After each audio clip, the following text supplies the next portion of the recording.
I know the one thing we did right was the day we started to fight. Keep your eyes on the prize. Hold on.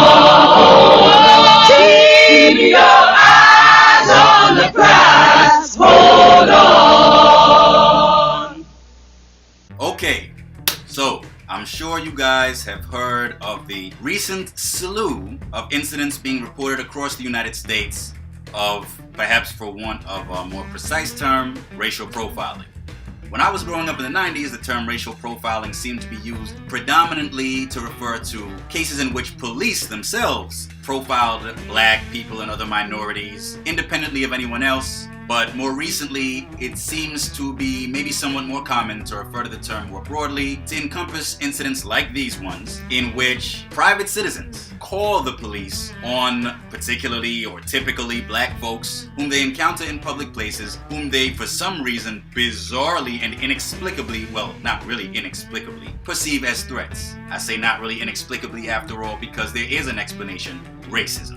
I'm sure some of you are probably sick of hearing about it, but I'm sorry folks, like it or not, it's still a reality in modern society, whether you want to admit it or not.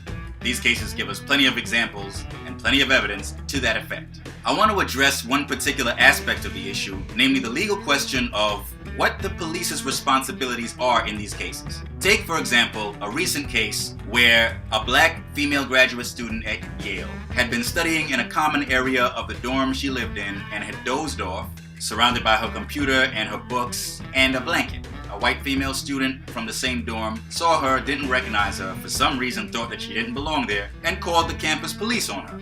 Now this was an outrageous case of totally unjustified and pretty clearly racially motivated harassment, and it's just one of many.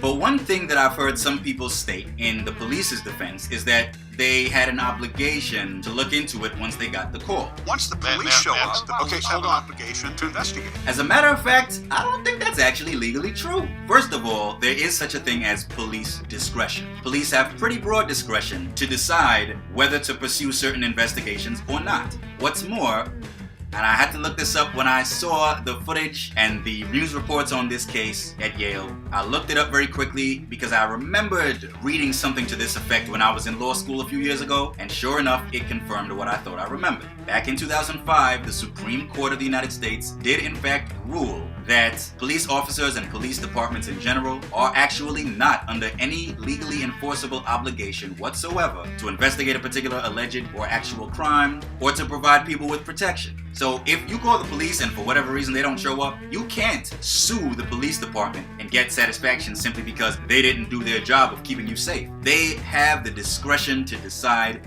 where and when to allocate their, of course, finite police resources. So when Professor and former police officer David Klinger stated that when the police get that kind of call and when they show up they have an obligation to investigate, I don't think he was actually quite right about that, at least not from a legal standpoint. Maybe he simply meant that they have a moral and ethical obligation to investigate, that I can see, but as a matter of law, they don't have any legal obligation to pursue any particular call.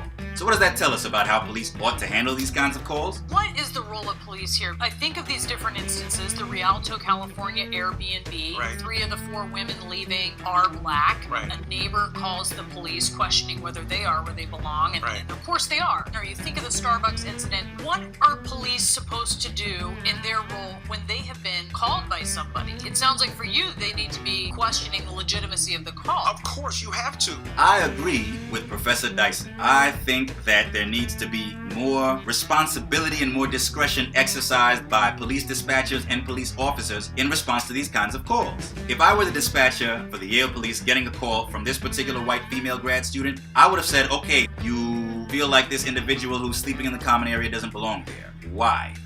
Is it confirmed that she's not a student at Yale or she doesn't live in that particular dorm building? Presumably the caller would have responded, well, I don't know, because she didn't know. So I, as the dispatcher, would say, well, why do you think that this person doesn't belong there? I mean, you need a prox, that is, a student ID card with a magnetic sensor, just to get into these dorm buildings. So the likelihood is that either she does live in the dorm, or she is at least a guest of someone who lives there. So I would have asked the caller, describe this person for me. Not just her skin color and things of that nature, but what are her surroundings like? Does she have any objects or personal effects around her? If the caller had responded by saying, well, yes, she seems to have her laptop there and some books and so on, I would have responded, well, if she's there with some books and a laptop around her, that would seem to suggest that she probably is a student. Have you bothered trying to speak to her, introduce yourself, and find out who she is as diplomatically as possible? Communicate! In this case, I have no idea why the white female student felt she needed to call the police. I don't get that. I think one of the problems we have, people think they need to get authority. They need to get the police there. Instead of just talking to people. Hey, what are you doing here? Well, I live in the same space as you do. Oh, I didn't realize that. What's your name? I'm Joe, this, that, and the other thing, and move on. If the dispatcher had asked those kinds of questions, she could probably have ascertained that this call wasn't one that really deserved to be followed up on. If the caller has no legitimate reason, no probable cause, so to speak, to believe that this person actually is an intruder or trespasser, or to believe that this person poses a threat of harm to her or anyone else, then why should the police even bother with the call? Why should they even take it? There needs to be more discretion exercised by police and their dispatchers in these areas. Now, I'm not that familiar with police procedure in detail. Maybe the dispatcher didn't have the discretion to decline to report certain calls to the police. Fine. But once you report it to an actual police officer, they should be in a position to say, well, okay, give us more information. What did the caller say? And if the caller wasn't able to cite any facts that demonstrate that there's a real threat, then the police actually are well within their rights to decline to take the call at all. And I think that is exactly the kind of discretion that should have been exercised in this case. This student should not have been confronted by the police in the first place. Now, I will give the Yale police some credit here. From what I understand, they actually did admonish the caller for even bothering to call them at all. That's something that I haven't heard happening in other cases similar to this one, like that Starbucks case in Philadelphia not too long ago. I don't remember any report that the police told the manager of that Starbucks, you know, you really shouldn't have called us for this. These men weren't doing anything wrong, they weren't doing anything illegal. At best, this showed really lousy judgment on your part, and it wasted police time and resources. For that reason alone, the police shouldn't want to have to take these kinds of calls. But like Professor Dyson pointed out, all too often, the police themselves share the racial prejudices of the callers themselves. The uncomfortable truth is the police share many of the same unconscious biases as many of the people who call the police. There's a collective regard, regardless of color, because you saw the black policeman engage with the black woman and saying, you're not being harassed. Yes, I am. So blue is more important than black at that point. So sometimes they'll take the call because they themselves jump to the same conclusions to which the callers jumped. In those cases, shame on them too. Once the sergeant came, the mood and the energy changed completely. He didn't believe anything we were saying. He didn't believe the Airbnb app that we'd shown. He didn't believe the landlord that we had called and the picture. They called the landlord and got a DMV picture and they showed it to us and we all agreed, yeah, that's her. And the sergeant said, well, of course they would say that. At that point, it just felt like everything was against us. And you know, it's in the police's own interest to exercise some healthy skepticism in these cases because sometimes the callers themselves may not be trustworthy. Not only in cases where they're racially prejudiced, maybe they're trying to pull a fast one on the cops. Maybe it's an ambush. Maybe it's a trap they're setting for the cops. Maybe they're trying to distract the cops' attention, you know, cause a diversion, while someone else with whom they're in cahoots is trying to carry out an actual crime elsewhere. Things of that nature are possible.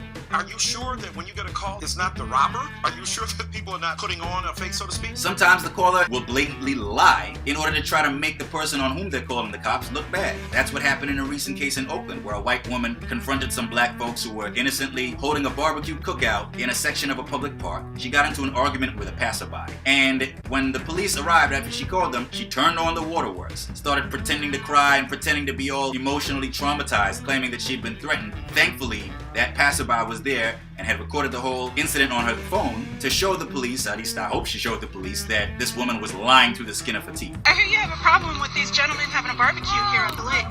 What's going on? She doesn't want to talk now. It's illegal to have a charcoal grill at the park here. No, it's not actually. I just looked at the map. Is. It says this is a designated barbecue area. No, not for a charcoal grill. No charcoal grills are allowed. Do you want to see it? Why are you so bent out of shape over them being here? Because...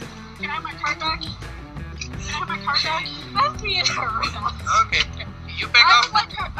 Yes. Yes. Can you back off? Yeah, sure. Thank you. Yeah, I'm at the quick stop. Now, can you just back off just a tad so I can talk to you? Thank you. Sure.